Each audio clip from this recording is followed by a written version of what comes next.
अगला सवाल देखो, वर्ड प्रॉब्लम्स है। तो क्या बोल रहा है question number 2, form the pair of linear equations in the following problems and find their solutions if they exist by elimination method. चलो यहाँ पर हमें एलिमिनेशन सिर्फ यूज करना है, अगेन दोनों मेथड नहीं बोला, नहीं तो फिर से हमारा टाइम कंज्यूम होने वाला था। ठीक है, ओके श्रीनिवास।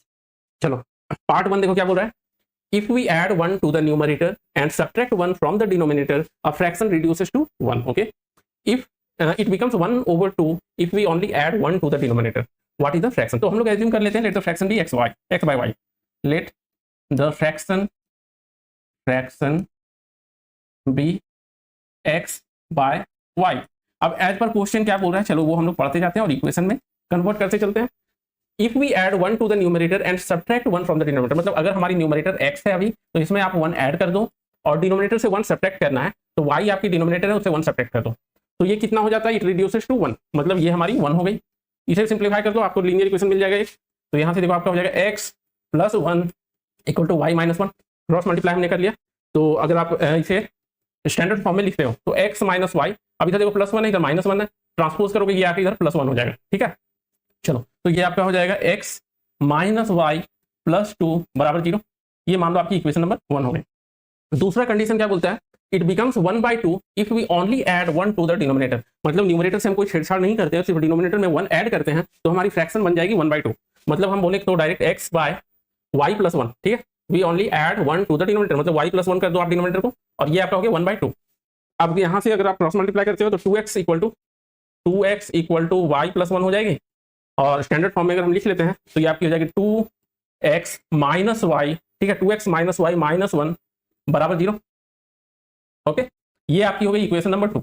अब हमें क्या करना है, एलिमिनेशन मेथड यूज करके सॉल्व कर लेनी है। ठीक है, अब यहाँ पर ध्यान से देखोगे तो इधर भी माइनस वाई है और यहाँ भी माइनस वाई है, मतलब सिंपली अगर हम लोग सब्ट्रैक्ट कर लें तो एलिमिनेट हो जाएगी y variable. So subtracting equation 2 from equation 1, ठीक है, तो 1 माइनस 2 हम लोग कर रहे हैं, 1 माइनस 2 आप अच्छे से लिखना, सब्ट्रैक्टिंग इक्वेशन 2 फ्रॉम इक्वेशन 1। तो यहाँ से आपका क्या हो जाएगा, x माइनस 2x, ठीक है, तो माइनस x माइनस 2x, चलो मैं पूरा ही लिख देता हूँ, x माइनस 2x, क्योंकि y तो एलिमिनेट हो जाएगा, मैं y लिख नहीं रहा हूँ, प्लस 2 माइनस ऑफ माइनस 1, तो प्लस 2 प्लस 1 हो गया, प्लस 2 साइन चेंज हो गया उसका माइनस 1, तो ये प्लस 1 हो गया बराबर 0।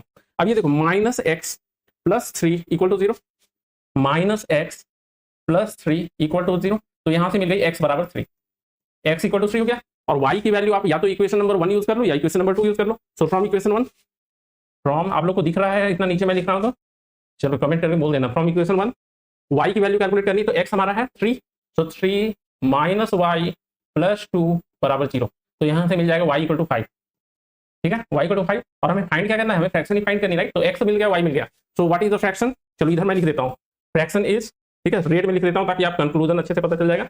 सो रिक्वायर्ड फ्रैक्शन इज, क्योंकि x बाई वाई ही हमारी फ्रैक्शन है, तो x हमारा है कहाँ सॉल्व किया, ये 3/5, फ्रैक्शन इज 3/5, यही आपका आंसर हो गया। ठीक है, 3/5। चलो अगर चेक करना है, ठीक है, तो हम लोग चेक भी कर सकते हैं।